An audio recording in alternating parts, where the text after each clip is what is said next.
An absolute delight to be here. I really feel honoured to have this opportunity to bring to you the work that I'm taking forward here. And I was asked actually before I started speaking about my work to say a little bit about me and how I've ended up on this truly remarkable journey. As you know, I am a lawyer, but this is a journey. You need to be closer. Is that better? Oh yes, I can hear that, it is. My journey really started 7 years ago as a lawyer in court when I discovered myself looking out of the window, as you do. And I had a moment to really kind of contemplate the work that I was doing. My background is as a corporate lawyer, not an environmental lawyer. And I had spent years representing corporations, individuals, employees in corporations, and this was the culmination of a 3-year-long case where I had been representing an individual who had been very badly harmed and injured in the workplace. We were in the Royal Courts of Justice in the Court of Appeal, and it was Judgment Day. We were waiting for the judges to come in, and there was a delay. So this is where I found myself staring out the window, and the courtroom was very high up in the building, so I could see right across London, right across trees and parks, right across. It's kind of like being on top of the world for a moment.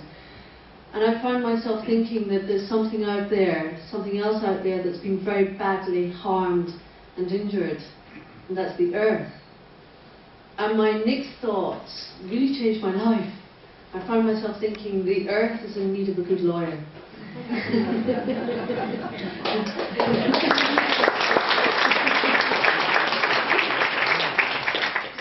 What was happening there was that I was being given an opportunity, a choice. I had reached a moment in time where the road was opening up for me, either to continue down the road well travelled that I was on and continue making an awful lot of money as a lawyer, or to step off and step into the unknown. I step into that space where we really challenge ourselves, where we get outside our comfort zone, and really I step into the unknown, but with a commitment of something to be in service to something greater than self. And I asked myself a question: how do we create a legal duty of care for the earth? And I looked around me to see what laws out there, and I understood environmental law is not working. It's clearly not working. You just have to look at the Amazon to see it's not working.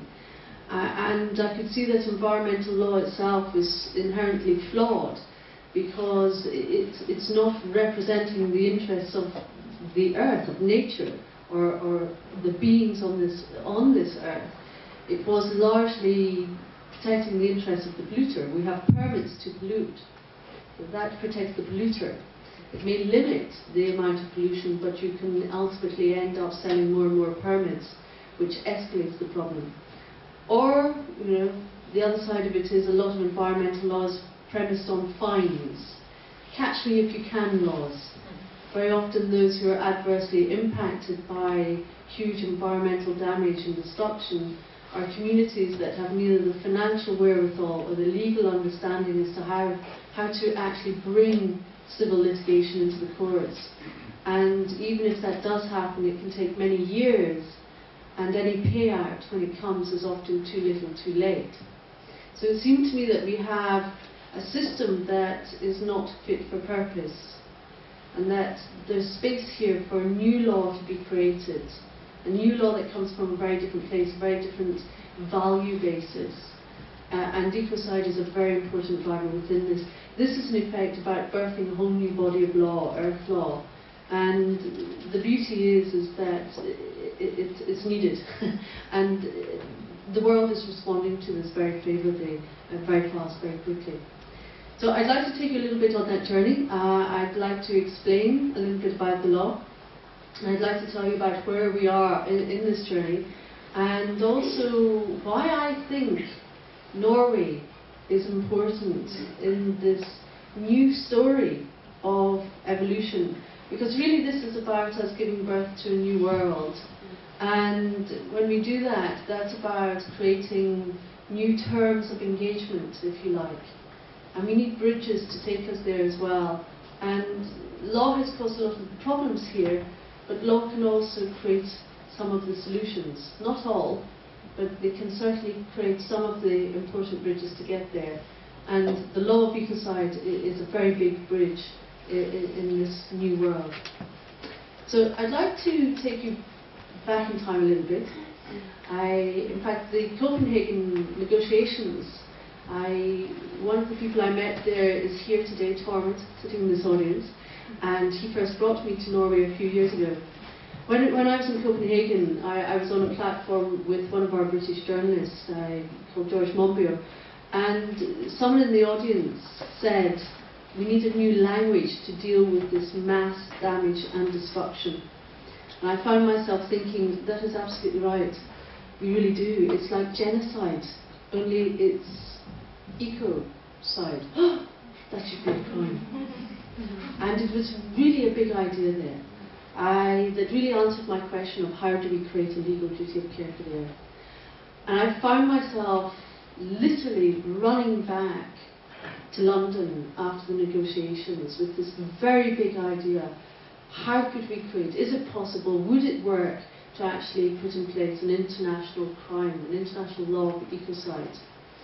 So what I did, like any good lawyer, was I went back to first principles to see what was in place there already and whether or not this was workable. And this is really where our starting point is. We already have what's known collectively as crimes against peace. These are the most serious crimes of concern to humanity at large, and they are crimes against humanity, war crimes, genocide, and crimes of aggression is the most recent one that's been brought into being just 2 years ago in 2010. These are international crimes that largely govern the well-being of life itself. In fact, the starting point is the sacredness of life, that fundamental understanding, that intrinsic value that life itself is sacred. Now, the interesting thing is with these 4 international crimes that we have, they are largely governing human-to-human engagement. And what I'm looking at is how we expand our vision of concern. It's not just human-to-human engagement, but it's human-to-non-human engagement. And that's about the interconnectedness of life itself. Destroying the very earth that we walk on, and we destroy our ability to live in peaceful enjoyment. So it seemed to me that what we're needing to do was to expand this remit of understanding of international crimes, where we really take a stance and we say no more are we going to cause destruction at such an extensive level at the very top end, and expand that from well-being of largely human life to well-being of all life. And that there's a missing 5th crime against peace, and that is ecocide. What I did was I proposed into the UN Law Commission a fully worked proposal. But what I also realised was that there was very good reason for doing this, and here are some statistics that we have as to why we need to actually come to a point within civilization and say no more do we cause this mass damage and destruction. Here are some very simple facts on that. Every single day, and we're talking about during peacetime here, not wartime. This is peacetime destruction that's happening here, where it's now recorded, the IUCN say that 100 living species become extinct every day. 1,000 acres of peat bogs are excavated every day. 150,000 acres of tropical rainforests are destroyed every day. 2 million tons of toxic waste are dumped every day. 22 million tons of oil are extracted every day. 100 million tons of greenhouse gases are released every day. This is enormous. You get that sense of the enormity of the destruction that's at play here. And most of the time it's not deliberate. It's not wanton. It's a consequence, often as a result of industrial activity.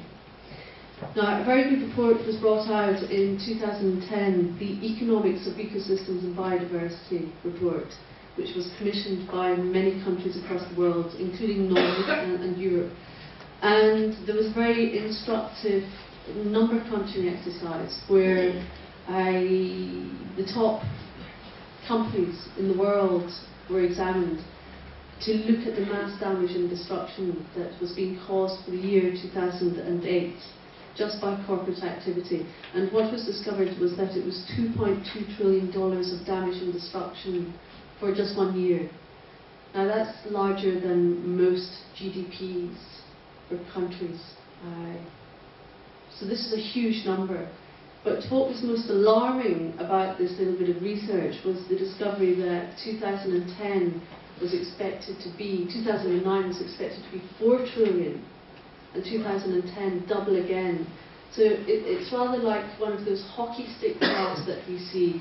It just gets steeper, faster and higher the quicker we go through.